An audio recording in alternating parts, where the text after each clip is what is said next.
Well, the theme of March is, if you haven't figured out by now, is survival. And I'm catching up with an old friend today, Emily Brummond, and I haven't seen Emily for a while. She's one of these people that you can kind of keep track of on social media. Recently, she sort of disappeared from social media, and I thought it was a little strange. And she explained the reason why in a series of posts. And so she's got quite a little story she'd like to share with us today, and I really appreciate her. Is that true, Emily? I'm not putting a gun to your head. No, that's true. Thanks for Okay. having me. Yep. Yeah. So I'm just going to catch up with an old friend, and listeners, you get to listen along. As I told Emily, I don't have any prepared questions on this one. We are going to go with the flow. She's got a heck of a story to tell. For background, Emily and I, gosh, we got to know each other back in the, what do they call that first decade of this century? The 2000s, I guess. right? Is that when we first met? Yep. 2006, I'd say. 2008, right Was it eight? before, Okay. yep, right before the primary election. Okay. And so she was in politics. I was in politics. Neither one of us are in politics anymore. But she's just somebody that I always looked up to, always admired, always had a tremendous spirit. I know she's got a deep faith. And we used to have a lot of fun together. We used to go around screaming around the campaign, "Victory, it'll be glorious." And so, yeah, it's just good to see you. And tell me, Emily, why were you off social media for 6 months or whatever it was? Well, first I left social media because I needed a break from social media. Yes. Just kind of more of the, social media can be a little toxic at times. So kind of took myself off on a break, and then I had a health scare. And so I don't know, do you just want me to go into kind of the story of the health scare? Well, and scare is a big word on this podcast. It means, what does scare mean to you, first of all? Well, I almost died. Okay, So, that's so. Was that so? We'll examine that throughout this episode. mhm. Is that scary or is it not scary? But when it's possibly imminent, my guess is you think about different things. I will let you tell. I'll let you tell us how it unfolded here. Sure. So I turned 50 this year. Well, in August of last year. And my husband and I decided we wanted to go on a trip just to, celebrate my 50th. I'm not really big on parties and things, so I wanted to just the two of us do something. And we had made a decision. We thought about going to the Caribbean. We live in Florida now, so Caribbean's really close, easy to get to. But we decided, no, we want to do something different. So we decided to travel to Colorado for a week. We were going to go up in the mountains and kind of get lost. Brian loves to play golf, so we had a couple of places that he wanted to play golf, and I went to the spa and drank coffee and, just went to the farmers markets, had a great time, and even went fly fishing. I went fly fishing for the first time. I'd never done that. I'd done fishing, just never fly fishing. Well, was it fun? I loved it. I mean, I'm not a big fly fish, but I have done it, and I actually for a while was tying flies, which is really cool. We had a great time. I mean, it was so much fun to learn. So we were spending the week up at a place called Bachelor Gulch, which is, I guess, higher up than Vail. And just kind of spending the week doing kind of whatever we wanted. And the day we went fly fishing, I didn't feel great. So I thought maybe I don't do gluten or dairy. So I thought maybe I'd gotten gluten or dairy at a restaurant and just didn't really feel good. So we went to bed that night pretty early, and I thought, oh, this is kind of normal. I just tend to have some digestive issues. So I thought I'll wake up and it'll be fine, tomorrow morning. And I woke up about midnight, and the pain was unbearable. It wasn't just in my abdomen, but it was also in my back. Now, again, one of the topics we frequently discuss in this podcast is pain and discomfort. This was pain. Now, I describe pain as something I want to stop right now. I want that to stop right now. And that's what you were experiencing. Yes, it was different from discomfort. Like I can deal with discomfort. I have a pretty high pain tolerance. And so I just said to Brian, I said, I think we have to go to the emergency room. So the nearest emergency room was in Vail. So that was about a half an hour down the mountain. And we show up about, I don't know, maybe like 1 o'clock in the morning is when we arrived there. And they kind of looked at me like, "Well, lady, you're just wimpy." is really kind of the feeling I got from these people. So they checked my blood. Everything was fine on my blood panel. And so they were just thinking they would give me a little pain medicine and send me on my way. And I can distinctly remember the doctor like standing, like leaning against the door frame. And he basically said, "Oh, just to make you feel better, we'll go ahead and do a CT scan." So they did.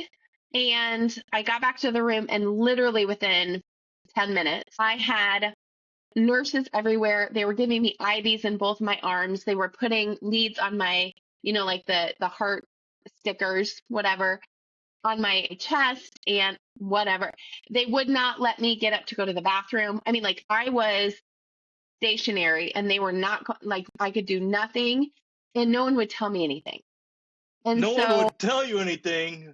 Like, whoa. I'd be like, whoa, yo, I'm the patient here. You sort of have to tell me what you're thinking. Why is there all this activity? That it was. would make me angry. So I was like, what is going on? The doctor will be in soon. The doctor will be in soon. Well, Brian's with me, and of course he's kind of freaking out a little bit as well. So the doctor finally walks in and just very, I don't know, delicately tells me I've got this aortic aneurysm that has ruptured. It dissected, sorry, I should say it dissected, not ruptured. So if it ruptured, I'm dead, because then you're bleeding internally. Mine ruptured where your aorta has 3 layers, and either one or two of mine dissected. And so I had blood flowing where it shouldn't. So if you That's think what you about were it, feeling. yeah, That's what you were feeling, because it right. wasn't right. Yep. So what they call it a false lumen. So basically, if you think about your aorta, I've got like another piece that goes off it that's full of blood. But when you dissect, your aorta becomes extremely delicate and can rupture very easily. So this is why I couldn't go to the bathroom. I couldn't get out of They didn't want you to move. Nope. And so, yeah. So then they broke it to us that I was either going to be life flighted or sent in an ambulance to Denver, because they couldn't handle my case at Vail. And so then they consulted and decided I needed to be life flighted. So that was interesting. That's a helicopter ride? That's a helicopter ride. It is. I felt like it's kind of like MASH, except you're inside of the helicopter, except, not on the outside. And at the same, You're laying there by the window? yeah. Oh, yeah. You're looking out the front window. I was laying next to the pilot, and I had 2 medics behind me that were managing my care. And I had headphones on so that I could talk to them or ask questions if I needed to. Yeah, it was crazy. So at the same time, Brian is not allowed to go with me. That's a little bit of drive from Vail to Yep, Denver, it is. And so he actually had to drive back up to our hotel, which is 30 minutes. grab our stuff, check out of the hotel, and then go back down the mountain and back to Denver. And at that point, we didn't know, am I going to make it to Denver? Am I going to have surgery when I get to Denver? We have no idea what's happening. So your poor husband is going down this mountain with no cell phone reception and just thinking, his head was probably jazzed up. Yeah. So thankfully, I had one of my medics took Brian's phone number and said, as soon as we get her settled into Denver, I will call you to tell you, how everything's going. So I'm really thankful for him, because at the same time Brian's driving down, he's also calling like my mom, his mom, and a good friend of mine. And he's basically shattered because he has no idea what's going on with me. Quite a bit of trauma to go through. At least, I'm in the helicopter. They've now pumped me full of fentanyl. Well, there goes the pain. No pain anymore. Well, and not a lot of memory then also of that time. And then I arrived around sunrise to Denver, and was immediately admitted to the ICU. So that was. Which hospital in Denver? So I went to Denver Health, which is level 1 trauma center in the just downtown area, which also happens to be where criminals are sent if they need surgery. My niece was just a visiting nurse, I think, at that very hospital. That's quite the hospital. Yeah, she got some experience. Yeah, Brian had metal detectors that he had to go through, and he had to have his bag checked every day when he would come into the hospital. So it was interesting. Yeah. So from there, they confirmed the diagnosis. So they sent me right into a CT scan and immediately started assembling a team that would make decisions for me on whether or not I would immediately have surgery, and ultimately decided that I was not stable enough to have surgery. Can they like take the blood out of that cavity? They don't want that blood sitting there, do they? They just left it Well, alone, or what do they yeah, do? they just left it alone.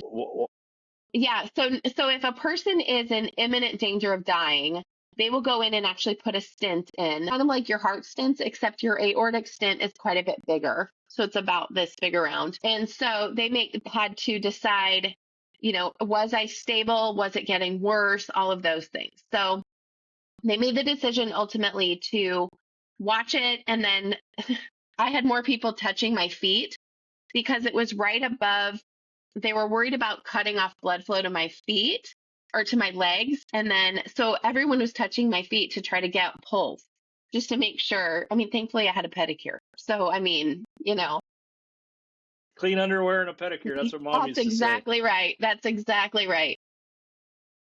So, yeah. So the next few days were a little bit of a blur. Brian started taking notes so that he would remember. But immediately they started me on a lot of medicine for some reason, we still don't know why. I've never had high blood pressure in my life, and my blood pressure was really high. And so they can't tell if something happened and I had the aneurysm and then it caused my blood pressure to spike, vice versa. Something else is something else happening in my body that's causing my blood pressure to spike? But Or it's totally, maybe you were just freaked out and had high blood pressure. I mean, who knows, to be honest? We have no idea. I mean, it could have been altitude. It could have been altitude and me yeah. sitting in a hot tub. It could have been I worked out while I was up there. And that's the weirdest part about it is they were so confused on why I would say relatively healthy 50-year-old who I eat right, I work out, Don't I drink. don't drink, don't smoke, don't do drugs, all of these things, how this could happen. They were like, you must be on drugs. You must be on a bender. Like, and if somebody tells you, like, no, I don't do drugs, like, they're not going to believe you because, of course, a drug addict would lie. So, had to have a drug test. I mean, all sorts of different things. It was crazy. But ultimately, you're still 6 months out, and we are still have no idea the root cause of what happened. Well, at this point, yeah. Yeah. So I was put in the SICU, which is the surgical ICU, in case I had to go into surgery at any time. And they just started to treat with IV meds to try to pull down my blood pressure to a place where I could be stable. I had to be pretty perfect. Like we're talking 120, between like 110 and 125. So that's what they started to treat me for. Now, in the midst of that, I started to get dizzy and I would almost want to throw up and get really nauseous. And so, in the process of that, they did an echo and found a hypertrophic obstructive cardiomyopathy, which is a thickening of the heart muscle, like the wall between your heart chambers. So you were born with that. That's genetic, is it not? Well, the likelihood is both are genetic. My aortic aneurysm, my abdominal aortic aneurysm, my grandfather had one and my great grandfather had one as well. So when I called my mom to tell her what was going on, she immediately knew what it was. And I'm like, how do you know what this is? And she said, oh, well, your grandfather had one. So um, I I'm have like, a family member that's got that condition. yeah. So then the cardiomyopathy, yes, is most likely genetic as well. So basically, I lost the genetic lottery, is the long and short of it. But the problem is that they work against each other. So if your blood pressure is too high, there's danger of rupturing of the aneurysm. And if it's too low, then when your heart rate goes up, your blood pressure is down, your heart rate goes up, and then my beating of my heart hits and obstructs. Basically, it obstructs blood flow in my heart. And so that can also cause me to die. So, I mean, Medical rock between a medical rock and a hard place. exactly. Yeah. So I had a doctor actually tell me, you're kind of a unicorn. We don't, yeah. So, and it's actually kind of a miracle that I was a competitive swimmer and we swam and did really hard workouts and I lifted really hard weights. And so it's actually a miracle I didn't, die in the pool, because hokum is something that you might see like an athlete, like a soccer player that might die right on the field, just like randomly his heart stops. It's the same thing. So yeah, so not only do I now have limitations on, like, I can't lift because of the aneurysm, I also have to be really careful about my heart rate, how high my heart rate gets up and how heavy of weights I can lift. My family members are the same, and it stinks. It just stinks. Basically, don't exercise. I mean, what? Hmm. Yeah. So I still exercise. I just have to be pretty careful about keeping my heart rate below. Yeah. What's the cutoff point for you? Like a 120 or something? No, actually, they let me go. They let me go to 140, and I push it to 150. That's my girl. Yeah. Well, that's a good workout. 140 is just fine. That's Yeah. fine. Yeah. You burn some calories. That's good. Yeah. So I decided, I mean, I have to live my life and I have to work out. I just can't do things like heavy lifting. I haven't been lifting weights, so that's been a little bit hard, but yeah. So thus went my days of trying to bring my heart rate or my blood pressure down, but not too far down. And some of the medicines they had to we couldn't use because it was too hard on my heart. So it became just a battle. Yeah, is what I would say. So in order to go home, even to fly back to Jacksonville so that I could start being treated by like a medical team here at home, I had to go 48 hours without any sort of IV meds. And I'd have a vascular surgeon. My vascular surgeon would come in every morning, like before like 5 a.m. or something, before he would go into into the operating room for the day. Good morning. He'd come in, he'd feel my feet to make sure I still had a pulse in my feet. And then he would, which was hard because number one, I'm just waking up and Brian's not there to ask hard questions. Hmm? And so that was pretty difficult. And so I had to make it that 48 hours and everyone had to be comfortable. And it wasn't just vascular, it was cardio, it was vascular, it was endocrinology. I mean, like I had on rounds, I had probably a team of about 20 doctors and fellows and interns that would be at my door. And they'd basically open up your door and they'd have this conference with you sitting there in your hospital bed. And thankfully, I have a husband to push it.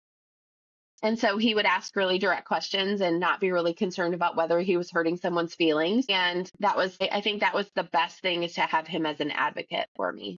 Yeah, so it was horrible. It was pretty depressing because I'm away from home. Yeah. And long time, right? I mean, how long was it between? When did you? So we're talking August when this happened. Is that right? And then so September 4th is when it September happened. 4th. And what day did you get home? The 6th of September. September. Yeah. So I spent 12 days. I thought it was several months. Okay. No. It was 12 days in the ICU. Okay. So you go meet the threshold of 48 hours and no IV meds, and then you go home. Yeah. And did they put you on a plane? They say put you on a plane's okay? Yeah. So at first they wanted me maybe to just drive to Nebraska and rest. So thankfully, with 8 hours, we could have driven to Nebraska, and we have a little house in Nebraska, so it would have been a place for me to rest, be around family, have somebody taking care of me. But ultimately, they didn't want me to go that long without being under the care of my long-term physicians. So they wanted me, like, they weren't even really comfortable. I flew back on a Sunday. They wanted me in on Monday. And I'm like, well, I can get on Wednesday. So but everyone was pretty freaked out. I'm on 5 different medicines at the time. I'm taking them basically 8 times a day. So I have alarms set on my phone to take different medicines at different times. And yeah, it was pretty depressing because we don't know why this is happening. We threw the kitchen sink at it. So I've got all these medicines in my body. We really don't know which medicines are actually working. And we have to just, and I had very uncontrolled and no reason that my blood pressure was uncontrolled. And so, I mean, it would be dumb things like when I would go to bed at night, most people's blood pressure lowers during the night. Mine spikes. Goes up. Were you having side effects from any of these meds? Dizziness, nausea, everything you can imagine. Yeah, Wonderful. because yeah, and you're on such high medicines, and then they would put you back on so we'd like make it to maybe like 36 hours, and then my blood pressure would spike to like 140, and they'd have to put me back on IV meds, and the clock starts over. So it's pretty depressing. And I mean, I couldn't shower. I couldn't, I could get up and go to the bathroom by myself. But my nurses would know when I was going to the bathroom because my blood pressure, of course, would change when you're peeing or trying to poop, whatever it was, right? And oh, by the way, it's not in a bathroom. It's like a toilet sitting in the corner of the room. Press a button, get an audience. Yeah, it was quite an interesting experience. But I mean, it was really hard because when you're a healthy person and all of a sudden something like this happens, your whole world is turned upside down. Everything changes. Everything changes. Everything. So, Freedom. and then, no, I mean, we're, my husband and I, we don't have children. We were never able to have children, which now is a blessing because likely with an aneurysm like this, there's a likelihood I could have died during pregnancy. So that's actually a blessing. Infertility became a blessing, right? But Brian and I can travel wherever. We've been all over the world together. When we have a week, we're, figuring out where in the world we want to go. And life like that has really changed, which is pretty depressing. Yeah. Yes. It reminds me, I mean, I'm not comparing it to being healthy in a pandemic, but COVID did that to me. Like you're restricted. Right. Like I can't go here. I can't go there. And everything's just off. Right. Yeah. Unbalanced. Mm-hmm. Yeah. And you're probably I know you're a habitual person like me. And guess what? That just got thrown out the window. Right. Yeah. So yeah, I think the hardest part really was we just don't know why. And we really don't have a ton of answers except just keep doing what you're doing, So you never have had surgery? I never have had surgery. So haven't had surgery. Right. So the CT. What do they do with all that blood sitting around? So basically what they look for is stability and is it clotting in that little kind of false lumen? And is the wall of my aorta, for lack of a better term, stabilizing? So, and then for a period of time, you're considered acute, then semi-acute, and then chronic. So I'm now in the quote chronic stage where my aorta should be stronger, where I can do pretty normal things, but I will never be able to lift 50 pounds, which is actually kind of depressing because by the outside, you cannot see that I am sick. But I can't do things like I can't lift a large suitcase. Well, why is it hard for you? Because you're made to feel helpless? Are you getting this feeling of helplessness and like, I don't want somebody to think I'm lazy or... Yeah. Well, yeah. Like, so I was in Nebraska last week during the really cold stuff. And yeah, I know. Sorry, I have to laugh, but that's funny. Because you're sitting in Jacksonville, Florida right now, although it hasn't been necessarily warm down there either. Well, it's 80 degrees here today, so it's perfect. Rub it in, thanks. Yeah. But I happened to get behind there was a car that couldn't, like teeny little car, like a Ford Focus or something, trying to get up an icy road and could not move. And so the guy in front of me, I was behind a truck, and then in front of him was the car that was having trouble. Normal Emily would have jumped out and helped push the car. and I couldn't do it. And you don't want to be like, sorry, I have a heart problem. Like Huh. I can't because I don't look like I'm sick. Right. Um, yeah, I So even you're, had some, yeah. so you're struggling with that a little bit, obviously. Uh, it's hard. It's the new reality. Yeah, I can see that would be a struggle for you because you feel guilt. Do you feel guilty about it? I feel, yes, I think I feel guilty that I like my mom was in town. I could, I can't lift her suitcase. Things that I should be able to care for people in the way that I always have, and I just cannot. I Yeah. mean, just my life is just a little bit different. But when you look at me, it's not like I'm a cancer patient who doesn't have hair and you look at them and say, oh, something's wrong. Right. You look at me and you're like, you look fine. Like, just, do the thing. I can't do, there's a lot of things I now have to be really careful with. And I have to be more careful about, sleeping enough and, you know, keeping myself healthy so that I don't have, like right now, I do not have any symptoms in my heart of my hokum. But very quickly, I could start having symptoms. And so I have to really take care of myself so that I don't get myself into a place where I'm symptomatic. It's not hard for you, Emily. I mean, you've always been someone that's taken care of yourself. Is it harder now because it's forced upon you, or is it because it's more mandatory? It's more like real life. Is that why? Hmm. Yeah. Yeah. I think it's because it's yeah, probably it's mandatory. And Somebody's I got don't to. know, just, yeah, I guess the whole thing, like Brian is so funny. I told him, I said, hey, I'm getting on this, podcast with Sam. Don't call me because I had to turn my phone to give him emergency bypass on my, like, so do you know that there's a setting on your phone where you can do emergency bypass that no matter what, it'll ring? Brian is set like that on my phone because I would What? sometimes I'd have my, like my phone would be somewhere and vibrate and I wouldn't answer the phone. And he's ready to like call a rescue squad because he thinks I may have died at home. Yeah. Well, my phone's set the same way. Heather's always gonna get through. So yeah. Yeah. But I never had that because it was no big deal. Like, honey, I'll get, like I'll pick up the phone. But now it's this situation where he's concerned, he's worried he can't get a hold of me. And is it because I've died? I mean, obviously he has some leftover trauma, which I mean, we both do. I think we both have some, leftover trauma of, does this pain mean I'm going to die? Emily Brummond, are you scared to die? No, I don't think no. You know what? I figured this out. I'm not scared to die. I'm actually, I would be sad to leave Brian alone. Yes. Yes. So, no, I mean, are you kidding? If I die, I'm with Jesus. I'm like, there's no question in my mind What that, you're scared of is the uncertainty of the future. Like you can't. No one knows when we're gonna go, right? But right. this is a little bit more pronounced because you basically now know how you're going to pass away.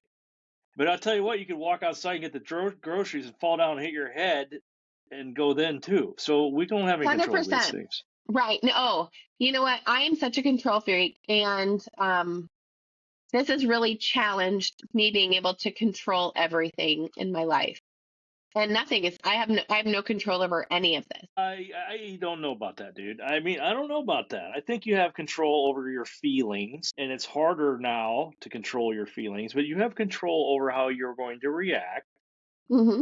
And just being on this podcast is pretty damn brave, if I do say so myself. So you can control some things. You can't control not being able to push a car of a stranger. You can't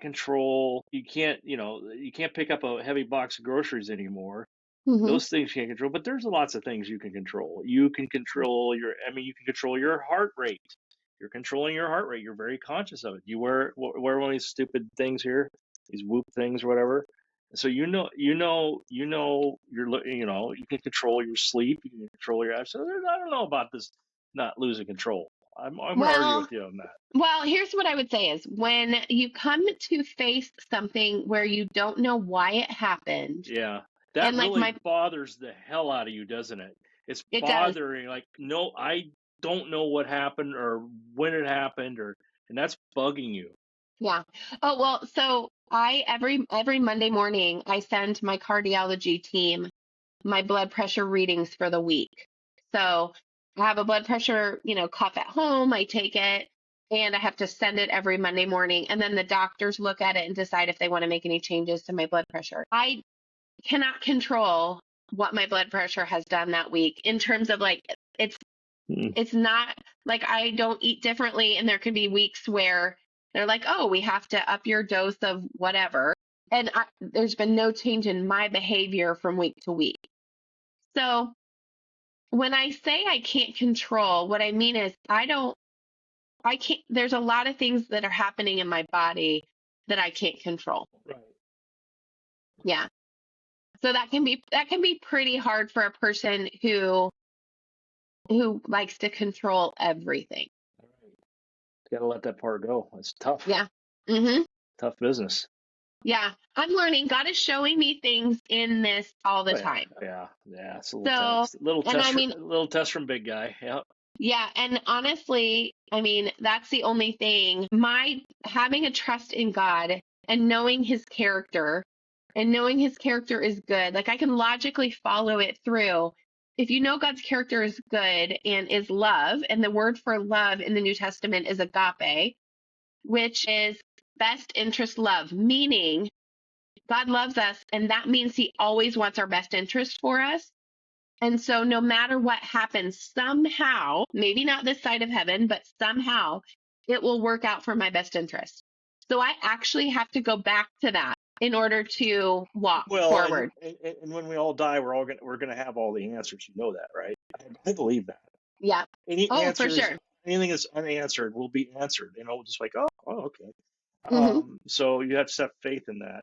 One of the things that you said that I thought was awesome was one of your sayings is put up your sword. The battle's been already been won. Is that what you? Yeah. Yeah. So, Am I paraphrasing that? Is that correct? no, shield up, sword up. The battle's already been won. Yeah. Yeah. So, Shield up. The battle's already been won. That's the name of this podcast episode, I think. Now, I love it. I better go to write this that. Better amazing. write that down, huh? I go to this amazing church in Jacksonville. It's called Church of 1122. The name is funny, but whatever. Anyway, we just did a sermon series on spiritual warfare. And so that kind of comes from that is, our shields are up, our sword is up, and Jesus has already run the battle. So, I mean, a lot of this is he knows the end from the beginning, and I'm just walking in it. So I guess that's what gives me calm and peace. And I think it's what keeps me sane. Right. Right. Yeah. You're still a human, though. I mean, obviously, you're struggling with some stuff, and that's just the way it is. I mean, So, like, right now, are your meds? Did they figure out which meds are working or not? You're still going through that process. I'm on 4 meds now instead of Four 5. instead of five. Yeah. Well, at least we eliminated one. That's good. Yeah. So I have to take one at 4 in the morning. So my alarm is set on my phone I actually have 4 alarms set on my phone, 4 in the morning, 10 in the morning, 4 in the afternoon, and 10 at night. And I have to be pretty anal about making sure I take my medicine so that my blood pressure doesn't get out of control. Um, yeah. So 4 in the morning, it's kind of a nightmare to have to set your alarm for 4 in the morning and then expect to go back to sleep. But that is what we do. And I just have to be really careful to carry my meds with me wherever I am so that if I somehow get sidetracked, I've got meds with me so that I can take them anytime. Can you drink a lot of water? Yeah, you got it too. Yep. Um, so you can't just you Brian travel a lot, but you can, right now is that's on hold, right? I mean, you can't just jump in a plane and fly to Nebraska tomorrow and see me, right? You know what? I actually do come to Nebraska quite a bit. Okay. My family's there. I do some consulting for a company there. And so I do spend a lot of time in Omaha. So you're still flying. I am. I just have to be really careful. At first, it really stressed me out to like, I had one time I was on an airplane since then, and I had pain in I had abdominal pain. Eh. And I thought, do I need to tell the guy next to me? Uh, if I passed out, here's what you need to know, because it's strange. Yeah, it's strange not knowing when this could happen, what could happen. It's just strange. It's a strange feeling of just not knowing. Things are different now. Yeah. Yeah, for sure. Yeah, it's really different. So So do you have any plans, trip, or is any trips planned? Not right now. To Nebraska, I'll probably be there in the next month or so. So I'd love to have coffee if you want. Of course I want. Why the hell? Listen, listeners, I'm mad if she didn't call me before. Yeah, sorry. I know we gotta get our political talk out when we're not on a podcast with other people. Fair enough. Yeah. That's exactly right. You know what? We don't have any trips planned right now. Partially Brian's so busy at work, but he doesn't feel real comfortable taking me to a place that doesn't have really good health care. Right. Yeah, because I'm spoiled because in Jacksonville we have a Mayo Clinic and our Mayo Clinic is fantastic. Yeah. And as I always say, not coincidentally, but as God would have it, one of the girls that I am good friends with here in Jacksonville is an administrator at Mayo. So if I hadn't have gotten out of the hospital in Denver soon after I did, she's literally planning to figure out how to medically transport me by sending a plane for me. So it was a little crazy. But so I have like world-class medical care here. And Brian even said to me, I wonder if one of the reasons that God sent us to Jacksonville is so that you would be here when this happened, so we'd be living here so that we could have established care at Mayo Clinic. So, I mean, I'm pretty spoiled to have such good medical care here. And if I need to go see another specialist, it's real easy for me to transfer to and grab another specialist to be on my medical team. So, Good. which is not normal for most of the rest of the country. So, yeah, I'm pretty spoiled. Do you feel like a chemistry experiment right now with all these meds and so forth? Yeah, especially since they can't find root cause. So I have a lot of doctor's appointments where they ask me really weird questions. I've actually had a full a full genome. The test results aren't back yet, but I will know my full genome before this is over so they can try and figure out what has caused all of this. And I may never know. And I have to be comfortable with that as well. So, Yeah. Yes, Emily, my dad died with a tumor inside his heart, which is extraordinarily rare. Extraordinarily. And then for that to be a cancerous tumor is even more rare. And those cancer cells were with him since he was born. And really? yeah, they were with him since he was born. Passed away, but I mean, because obviously if you have cancer in your heart, it's pumping all over the place. Right. Yeah. It is what it is. I mean, that's the way you're created in the image of God, and that's just the way He built you. Hmm. And again, the answers will be had later. That's what paradise Yeah. is all about to me. I mean, if you got answers, Hmm. Yeah. questions, they will be answered. I had a friend who just sent me a podcast and she said, you need to listen to it. And in all honesty, I haven't listened yet. But one of the things she was telling me they talked about was a woman who was on there who had cancer. And she said, I know God didn't create, we live in a fallen world. Therefore, these things like what's happening to me happen. But everything either comes from God's hands or through his hands. So it's almost like God entrusts you with to walk through this suffering. And so I feel like I can say I've been entrusted to walk through this suffering. For what purpose? I'm not sure yet. I gotta But know. I'm Not right. to get to the other side, and big guy will fill you in. Yep. That's Uh, exactly right. Yeah. the mystery of faith.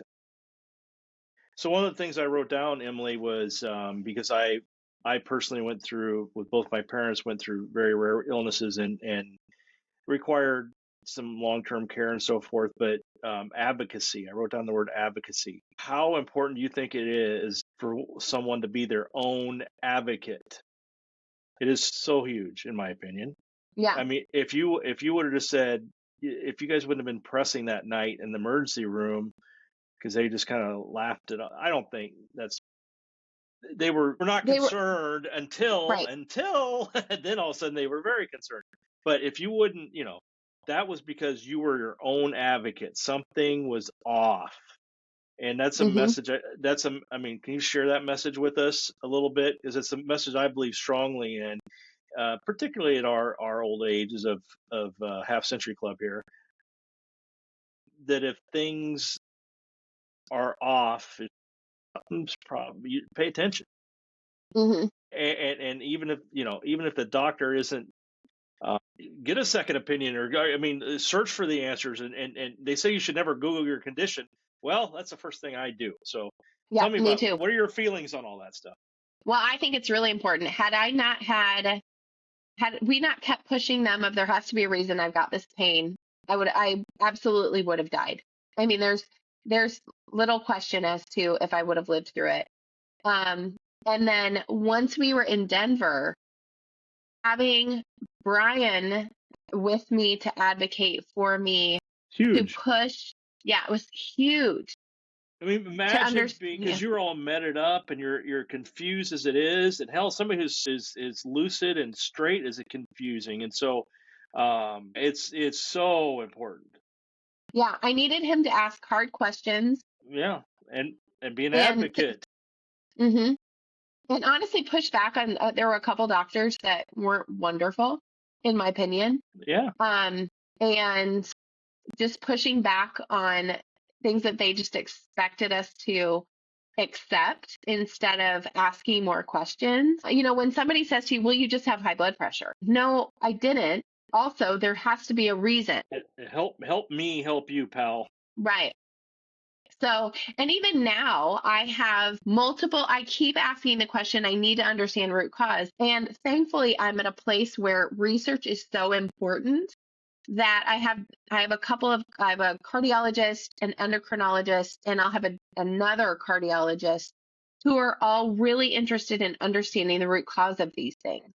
And so they're asking the questions that a lot of people, I think, go into their cardiologist, and the cardiologist says, well, you're going to be on, you know, X number of blood pressure medicines, and it's going to keep growing in the amount for the rest of your life. And just that, it's just how it is. That's not okay with me. So, I mean, I understand I have some conditions that are probably that are genetic, but some of these things had to be caused by something.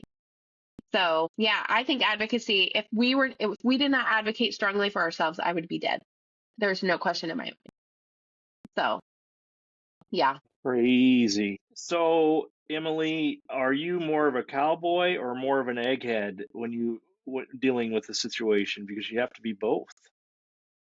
We've talked about a lot of egghead things here, like you're doing the research, and people who are super smart, um, are maybe giving you some resources, but you also have to be a little bit of cowboy. You have to lift up that shield. So I'm curious about my little dichotomy of life here. Uh, What, you think you've become more egghead or more cowboy, or do you think it's important to be both now?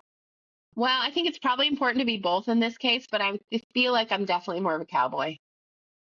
After this, I think so because I think, you know what? really I think interesting. faith drives me so much more than anything else. So I feel like that is definitely more of a cowboy trait. Yeah, So, yeah, I think, like I always say that and my pastor says this a lot. He says, in your mess, there's a message, right? So I may be given this to suffer through so that I have a message that I can impact other people. And so I have a lot of faith that whatever I'm walking through, there's reasons for it. I just don't know them. I'll see them in heaven, whatever. But there must be people that I need to impact. And I think all of that is definitely not egghead. I think I'm more of a cowboy. I think I'm forced into being a little bit of an egghead in terms of research and keeping up on understanding why these things happen to people. I asked ChatGPT a lot of questions because I mean, like literally when they tell you the name of something and you're like, I don't even know what that is. Like that doesn't even make sense to me. yeah. Well, Snap So GPT is actually better than Google, because Google has keywords and pharmaceutical companies are controlling it, blah blah blah. But Snap GPT allegedly is not biased. we'll Allegedly. see. Yeah, yeah. But I mean, honestly, I wouldn't have even known exactly what was going on in my body if I had not been able to ask, ChatGPT. I just basically I say put it in layman's terms, and then it gives me like the actual definition that I can understand. That's awesome. Yeah. So I'm not very much of an egghead. Yeah. So, Last question for you. What makes a good doctor versus the not so good doctor? oh boy, somebody who's curious, I think. Is not, I do not love it when a doctor walks in and just the first thing they say is, here, let's put you on a medicine. I don't love that.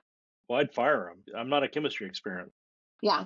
I want curiosity. I want someone who really wants to understand why the things are happening that are happening. And yeah. So, and I know I'm going to deal with this probably, unless God heals me, I'm going to deal with this the rest of my life. So I have a feeling I'm going to be in this fight for a while. The physical fight or the mental fight? Probably the physical fight. I Yeah. feel myself getting more and more comfortable with the medical or with the mental side of not knowing, Yeah, not being in control. There's some genetic things here that you just it is what it is. Big guy created you in this genetic code for a reason. Mm-hmm. So you can't don't try and go and change big guy now. So No. I know you're not, but I mean I just think maybe that's helpful for you to look at it that way. Listen to me. What do I know? Nothing. Yeah. Awesome. I really appreciate our time together, my friend. I will be pissed if you don't call me when you're in Omaha next. And is there anything else that I haven't covered today that I should touch on, or that you'd like to get out there for the listeners? Emily's a loyal listener since day one. I think I sent you a shirt like day one or something, and you get another little tchotchke for being a guest. So yeah, you have to let me know. Sam, I love being a cheerleader for people, and I love being a cheerleader for you. I mean, come on, we've been through the trenches, so I'm not going anywhere. You know what? I think one thing is that whatever people are walking through, I think trying to understand more of the big picture and really getting comfortable with leaning into God on this is the only way you're going to get through in one piece. So I know everyone's walking through something. And so just really having that knowledge of, I think faith is a really huge component of this. So, yeah, I would just say, I think if there's any message I want to leave people with, it's God knows what he's doing and you can have faith in that. So, amen. Thank you, my friend. hey, thank you.